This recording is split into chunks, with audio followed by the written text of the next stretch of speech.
Google is working on introducing a way for AI to organize your notifications in Android 16, because that's something literally no one asked for. So nobody cares. Samsung launched 5 new products and 1 slight refresh of an older product, which is great, but it also raised prices across the board, which people are not at all happy about. And the Google Pixel 10 Pro leaks through, of all places, a Chinese auction site. Yeah, that's a new one for me too. I'm C. Scott Brown, and it's time for a quick roundup of the biggest tech news that you need to know about. Our first story focuses on Android notifications. You know, the thing that Android does so much better than iOS that it's a wonder how anyone who uses an iPhone ever sees any notifications at all. Good one. Anyway, Android's system for notifications has been pretty consistent over the past few years, with alerts automatically organized into 2 categories: alerting and silent.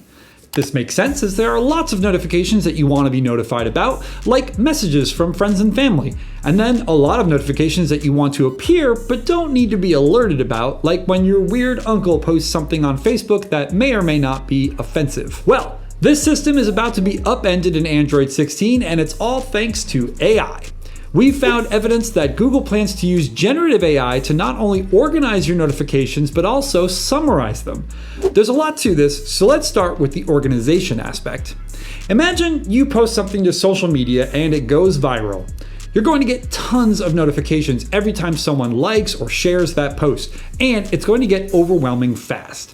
What Google envisions is AI stepping in, understanding what's happening, and grouping those notifications together. Another example might be that some big news just dropped and multiple apps you use are notifying you about the same topic.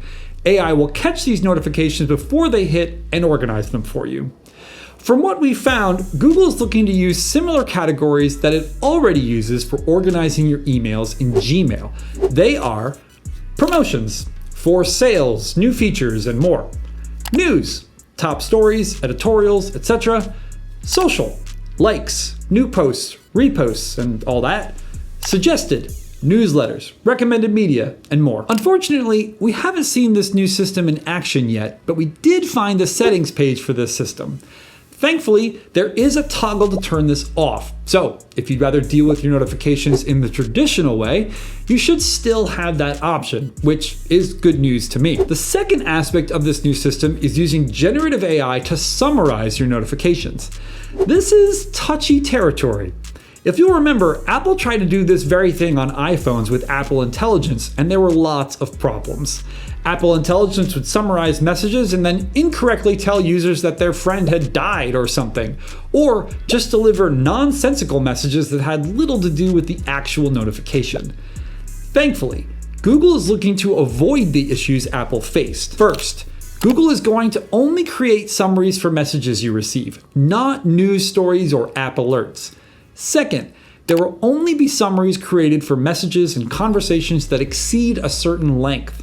This should, in theory, give the AI enough context to understand that when your mom says, "Your father nearly died laughing at the new movie we just saw," you won't get an alert that says, "Your father nearly died," because no one wants to see that notification. Once again, we have found evidence to suggest that you will also be able to turn this feature off if you choose. I don't know how you all feel about this, but I feel like I will be turning both of these things off.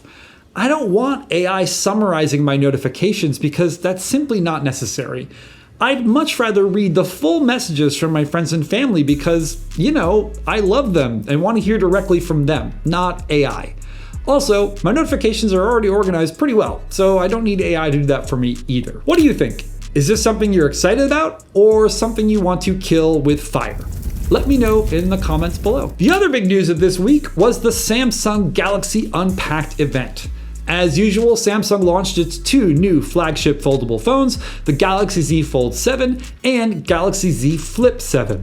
However, it didn't stop there, as it also launched the Galaxy Z Flip 7 FE, a first for Samsung foldables, as well as 2 new smartwatches and a slightly refreshed version of an older watch. First, let me tell you about the Galaxy Z Fold 7. The word of the day with this phone is thin, as this is the thinnest Galaxy Z Fold model ever. It's so thin that when it's folded up, it's barely any thicker than the Galaxy S25 Ultra. In fact, it even weighs less than the Galaxy S25 Ultra. This allows Samsung to catch up with its Chinese competitors who have been making thin and light foldables for a few years now. Honor, Oppo, OnePlus, and Xiaomi have all been making foldable phones that are way thinner than anything Samsung has offered, but now that's not the case. The Galaxy Z Fold 7 is not only the thinnest foldable you can get here in the United States, but also thinner than a lot of those competitors' latest models. Anyway, thinness isn't everything, right?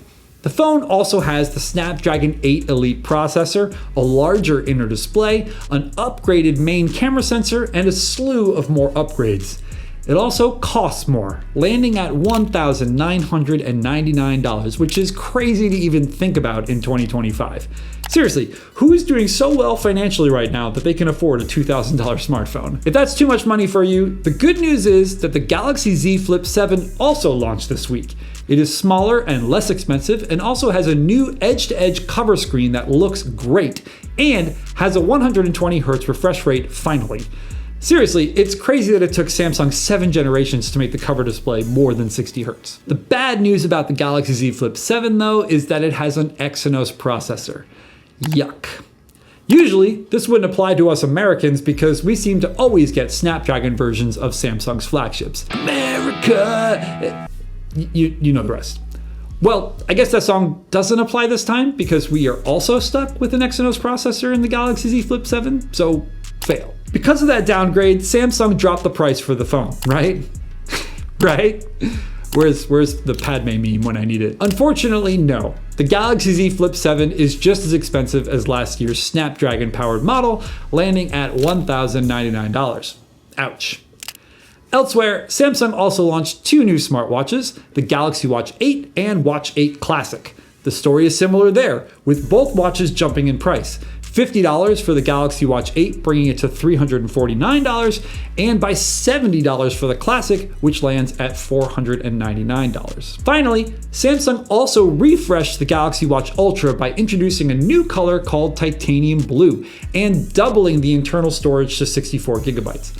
Other than that though, it's the same watch we saw last year. For all the info on these new products, as well as hands-on experiences, check this video up here and all the links in the description. Pre-orders are open now if you're interested. The last story I have for you today is about a Google Pixel 10 Pro leak. Now, we've seen this phone leak a few times before. First, it leaked in a behind-the-scenes photo of what appears to be a commercial shoot for the phone. Next, we saw a prototype leak that looked a lot like the one we saw from the commercial. And now, this week, we've seen a different prototype leak, but this time from a pretty unlikely source, a Chinese auction site. To make things even stranger, the auction wasn't specifically about the phone, but more directly for the phone's motherboard. The seller said the phone is a prototype, and you can see text in the image that says it is a DVT model, which means Design Validation Test. You can also see the weird symbols on the back that also suggest this is not a retail phone. Regardless, it's crazy to think that someone got a hold of a Pixel 10 Pro engineering sample and then decided to try and auction off the motherboard. Like, there are tons of sites that would pay you a lot of money for a smartphone leak that substantial. It's such a bizarre move. Let this be a lesson for anyone watching this. If you obtain any kind of smartphone leak, especially something as significant as this, you need to get paid. Not from Android Authority though. As a policy, we don't buy leaks like that. But there are lots of other sites that do. Just ask around. Anyway, other than the interesting backstory for this leak, there's nothing here we haven't seen already. The Pixel 10 Pro is going to have a larger camera bar, which this leak corroborates. But it otherwise is going to be very similar to the Pixel 9 Pro. In fact, we're expecting very few hardware upgrades at all, other than the jump to the TSMC-made Tensor G5 chip. Stay tuned, as the Pixel 10 series launch date will probably be confirmed in the next few weeks. That's it for this roundup. If you want to dive deeper into these stories, be sure to check all the links down below. Remember to like and subscribe so you'll be notified as soon as the next roundup goes live. See you all soon.